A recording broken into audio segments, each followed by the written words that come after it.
which Hiccup eventually named Toothless. Toothless was injured in the fall. Hiccup tracks him to a secluded glen through the forest and makes friends with Toothless, rather than kill him, as all of his friends and family and culture and Viking people have done for 300 years. Hiccup creates another contraption that replaces part of the dragon's tail so that Hiccup on his back and the dragon can now fly together.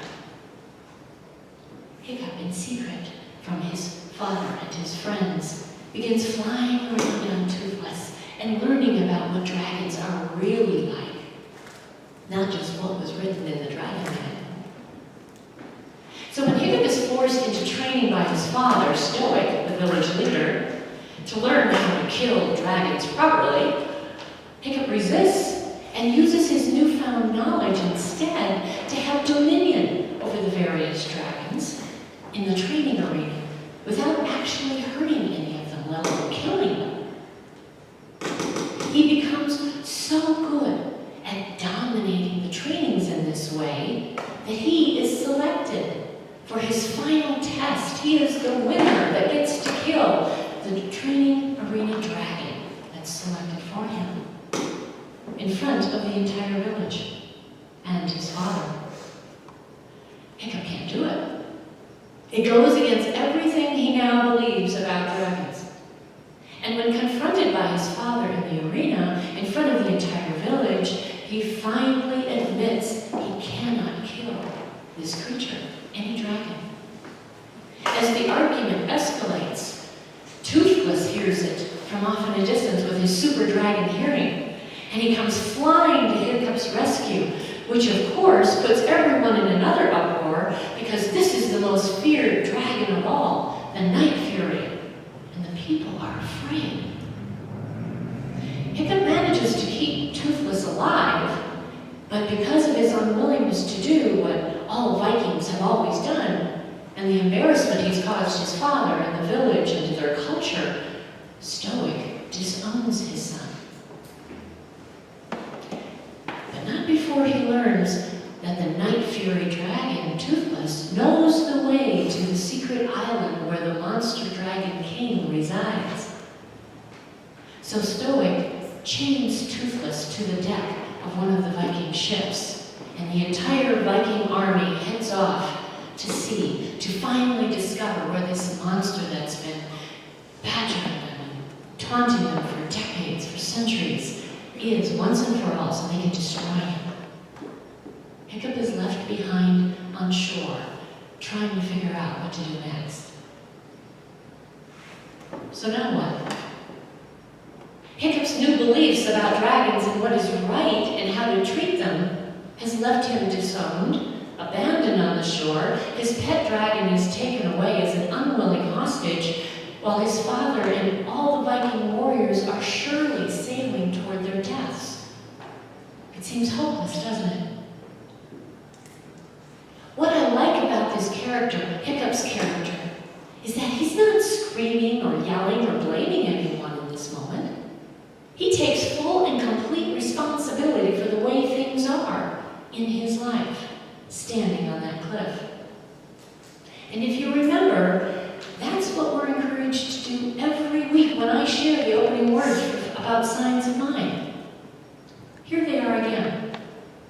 That when we create a personal, intimate relationship with God, we take full and complete responsibility for our lives and our beliefs, and learn to live a life of harmony, balance, joy, and love, and be a presence for good on this earth. Eric Butterworth wrote in the Spiritual Economics, "I am God's living enterprise, and God cannot fail." God cannot fail. Not may not fail, or there's a slight chance of failure, but cannot fail. So if my reliance is in God, if I have the faith of God, as Ernest Holmes directs us to do, I too am successful in my endeavors. And I know the same is true about each one of you.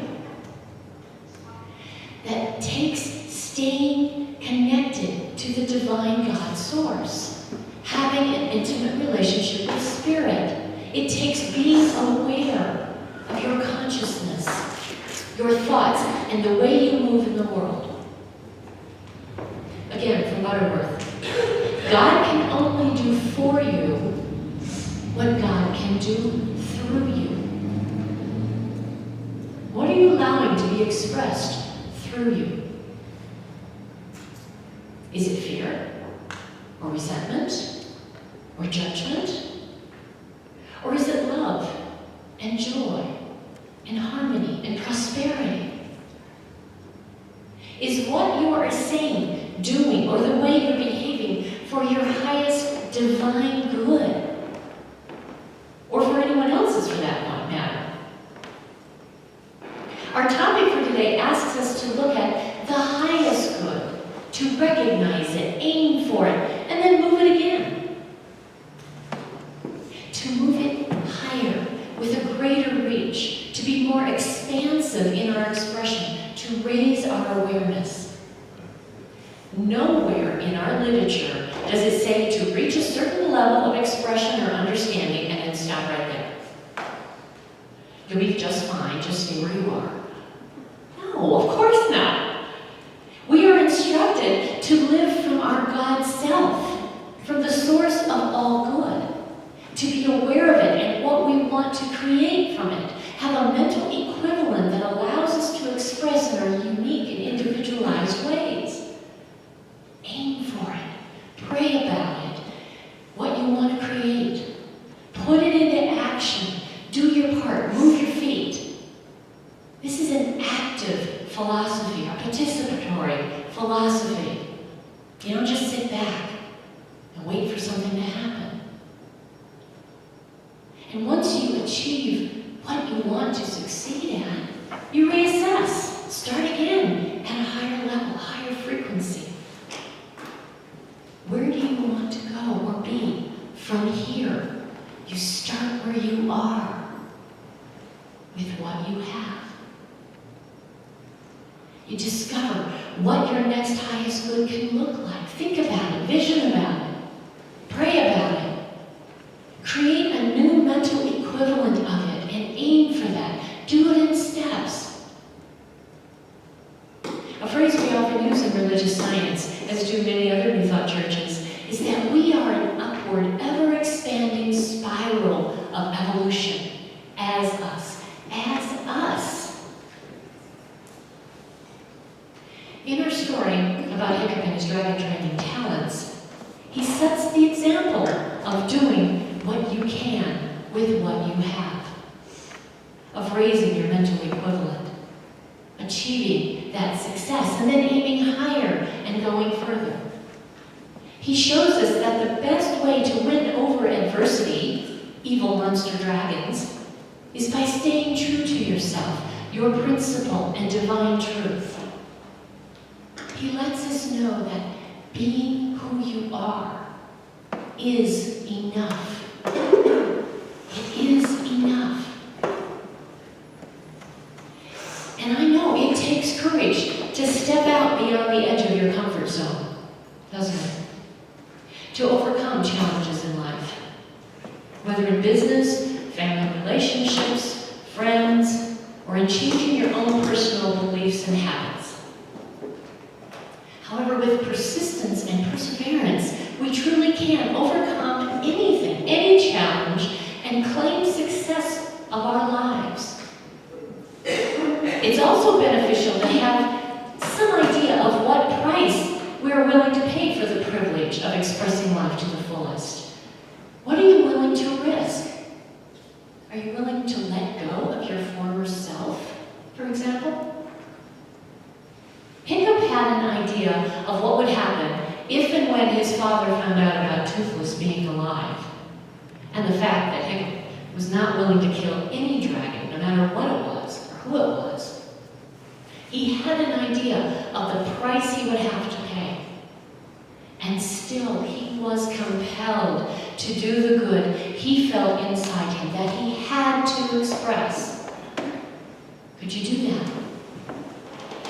Have you done it? Some of us, maybe all of us, have had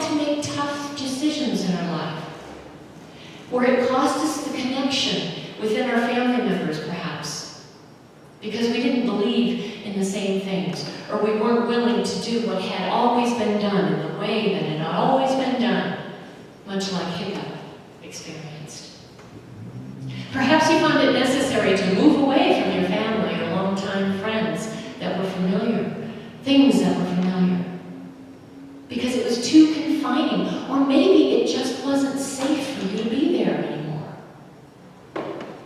for you to be able to have your fullest expression of who you are. We watch our children move away, don't we? To find their own lifestyle, something more to their liking, a way they can express their individualized expressions. And hopefully, after a while, we come to be okay with that decision, and to encourage and support them with love and prayers, and maybe the occasional check in the bank. I'm sure there are some here who have taken a stand for a particular social and political cause, and then felt a bit of angst from the people around them who had different opinions about that topic. Have you ever been unfriended because of a belief? Or I have. Then you have the innovators of the world, the inventors of new products or tools or processes, who are often ridiculed and laughed at when their ideas are first presented.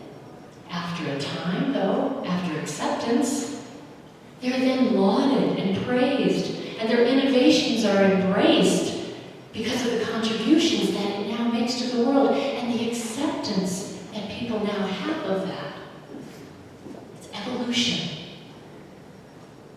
In all of these examples, they aim for the highest good they could conceive and vision. They and others around them soon recognize the value of what they're doing. So they set course and they aim for it, they create it, they implement it. And once it's in place, new ideas begin to come forth to build upon the old, and the vision moves again. That's how we grow in this world and in consciousness. So our hero is standing on a cliff, looking out on an empty sea, thinking about Toothless and his dad, and trying to figure out what he can do. Standing next to him is his almost girlfriend, Astrid. I've asked Reverend Mike to assist me in an important conversation from the movie. He'll play the part of Hiccup, and I'll be Astrid. And she starts. I have to put on my Viking band here.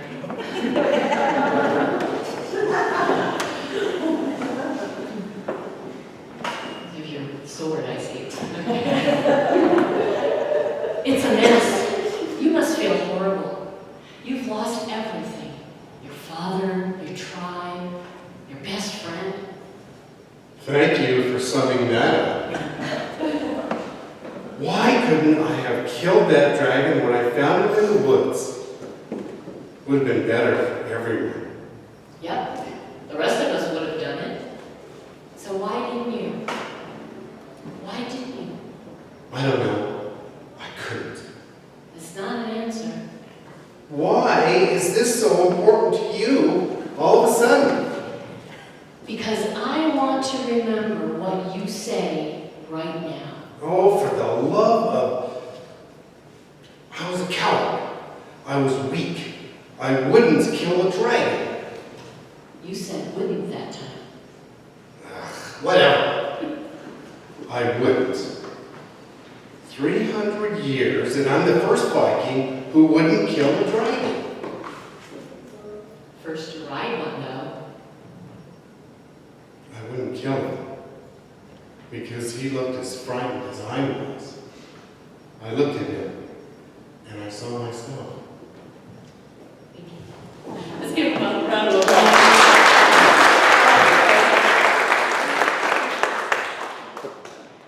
Now, there are a couple of reasons I wanted to share that particular bit of dialogue.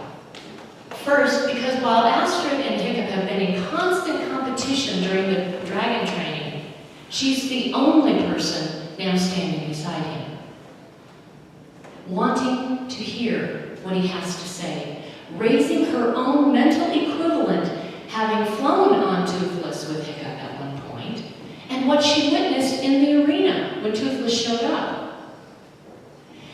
She's raising her mental equivalent to where she wants to go with it now.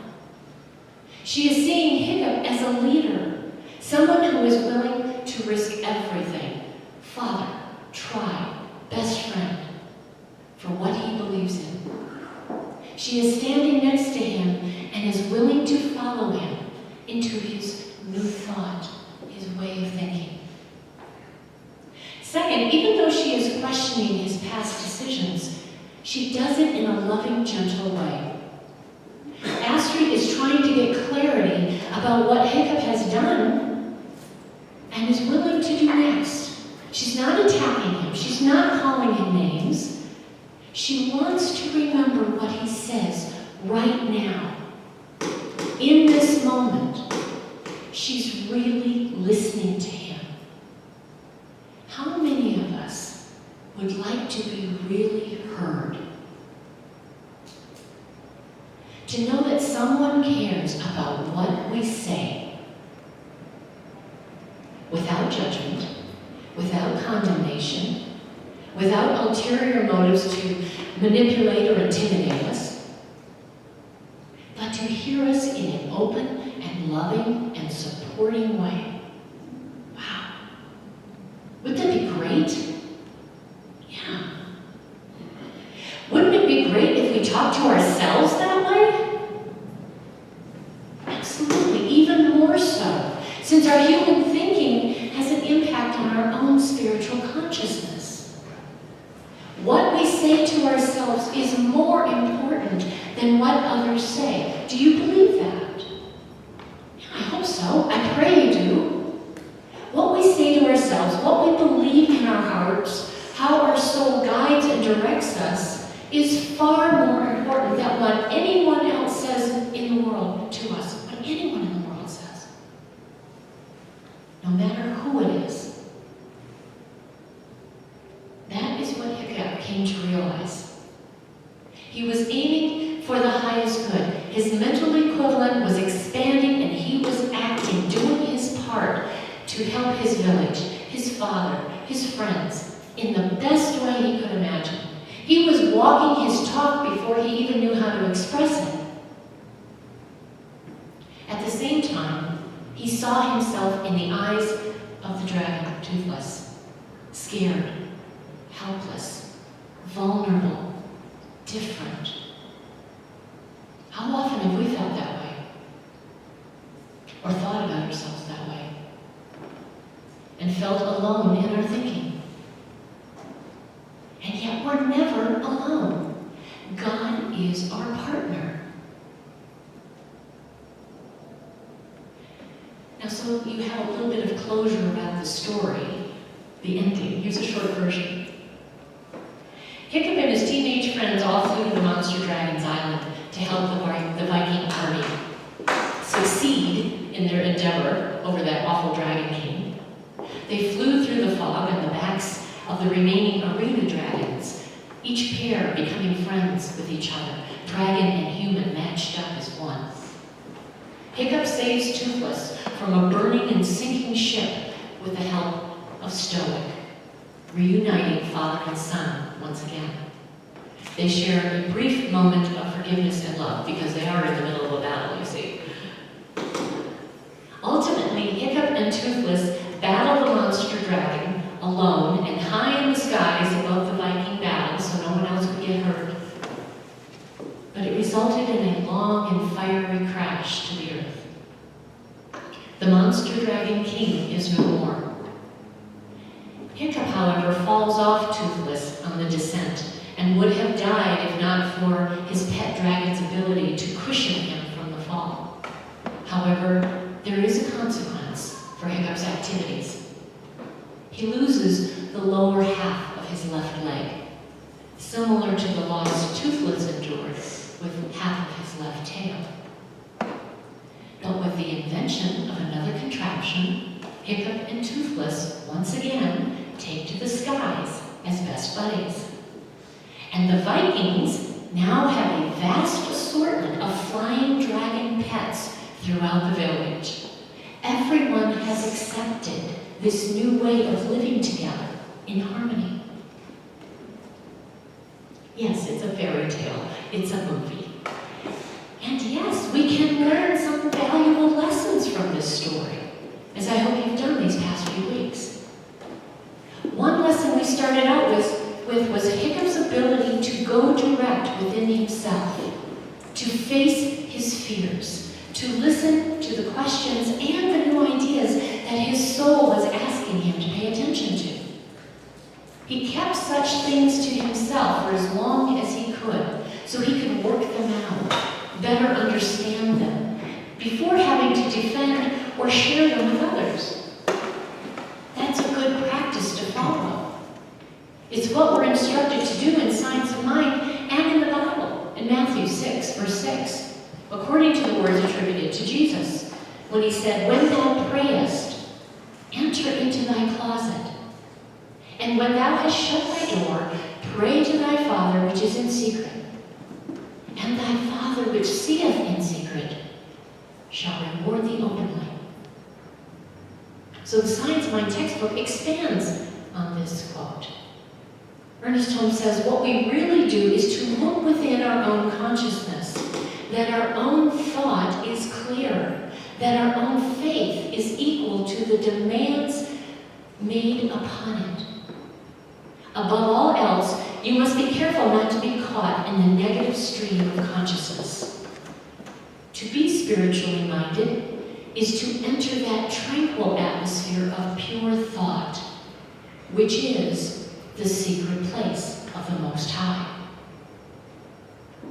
To do this, to pray in secret, or to implement the life we wish to create for ourselves, to express the highest good and raise our mental equivalent of thinking, we might need time alone, or we might choose to stay away from people that seem to have a negative impact on our lives, or at least on our thinking. We need to take care of ourselves so we can be part of taking care of the world in whatever way is ours to do. If you find yourself in doubt or agitated, do as my granddaughter told me. Push pause. Go into silence and pray before saying anything. Learn to respond rather than react. You don't need to be an emotional tornado or be around others who are acting that way. Practice loving and forgiving, especially toward yourself. And in the words of the song we heard earlier, be open to your good right now.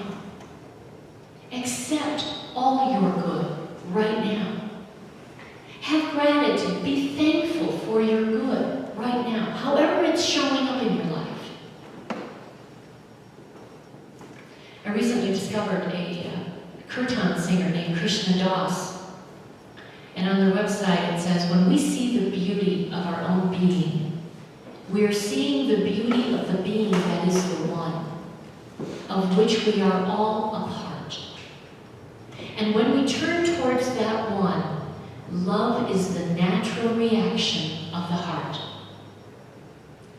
Listen to your heart, to your soul.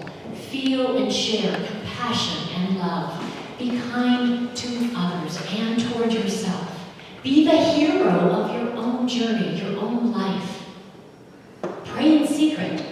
Hold the vision within and let your light, your manifestation, shine in the world. Be the amazing, unique, and beautiful expression you are. The best way to train a dragon is with lots of love. And with God as your partner, you can